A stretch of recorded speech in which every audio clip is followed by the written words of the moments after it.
End వరకు చూడండి, రోజంతా మర్చిపోలేరు ఈ స్టోరీని. ఈ స్టోరీలో ఒక మ్యాంగో ట్రీ మరియు 5 సంవత్సరాల పిల్లోడు ఉన్నారు. ఆ చిన్న పిల్లోడు ఎప్పుడు ఆ మ్యాంగో ట్రీతోనే ఆడుతూ, బ్రాంచెస్ మీద ఊగుతూ, మ్యాంగోస్ తింటూ చాలా క్లోజ్ గా ఆడుకునేవాడు. ఆ మ్యాంగో ట్రీకి ఆ అబ్బాయికి ఒక మంచి ఫ్రెండ్షిప్ అయ్యింది. ఇప్పుడు ఆ అబ్బాయి చదువుకోవడానికి విదేశాలు వెళ్లి 15 ఇయర్స్ తర్వాత వస్తాడు. ఇప్పుడు ఆ అబ్బాయి ఏజ్ 20 ఇయర్స్. ఆ మ్యాంగో ట్రీ దగ్గరకు వచ్చాక ఆ మ్యాంగో ట్రీ అబ్బాయిని చూసి చాలా హ్యాపీ ఫీల్ అవుతుంది. అరే, ఇన్ని రోజుల తర్వాత వచ్చావు, ఎలా ఉన్నావు, రా నాతో ఆడుకో అని అంటుంది. అప్పుడు అబ్బాయి, ఏం నీతో ఆడుకునేది, నాకు ఇంకా సంపాదన లేదు, నేను ఇంకా డబ్బులు సంపాదించాలి, నాకు డబ్బులు కావాలని అంటాడు. అప్పుడు మ్యాంగో ట్రీ, అరే అంతేనా, నా చెట్టుకున్న మ్యాంగోస్ ని అమ్ముకో, నీకు డబ్బులు వస్తాయి, నువ్వు హ్యాపీ కదా, నేను కూడా హ్యాపీగా ఉంటాను అని అంటుంది. ఆ తర్వాత అబ్బాయి 10 ఇయర్స్ తర్వాత వస్తాడు. అంటే అబ్బాయి ఏజ్ ఇప్పుడు 30 ఇయర్స్. వచ్చాక ఆ చెట్టు అబ్బాయిని చూసి చాలా హ్యాపీ ఫీల్ అవుతుంది. అరే ఎలా ఉన్నావు, నేను చాలా మిస్ అయ్యాను నిన్ను, రా నాతో ఆడుకో అని అంటుంది. ఏంది నీతో ఆడుకునేది, నేను చాలా లాసెస్ లో వెళ్ళిపోయాను, మా ఇంటికి స్లాబ్ వేయలేకున్నాను, అంత ఘోరమైన పరిస్థితిలో ఉన్నాను, ఎంత టెన్షన్స్ ఉన్నాయి నీకు తెలుసా అని అంటాడు. అప్పుడు ఆ మ్యాంగో ట్రీ ఏమో,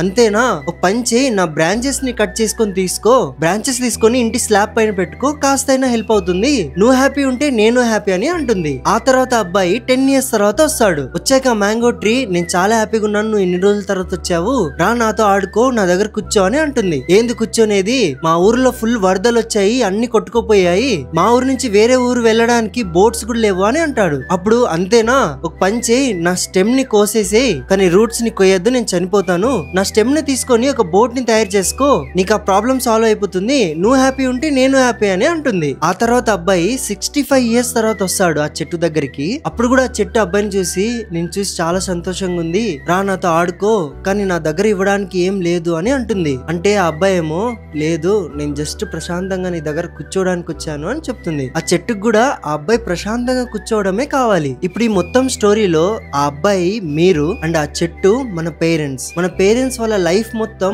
మనల్ని బాగా చూసుకోవడానికి అన్ని ఇస్తూనే ఉంటారు, కానీ రిటర్న్ గా ఏది ఆశించరు. వాళ్ళకి లాస్ట్ కావాల్సింది వాళ్ళతో కాసేపు టైం స్పెండ్ చేయడం మాత్రమే.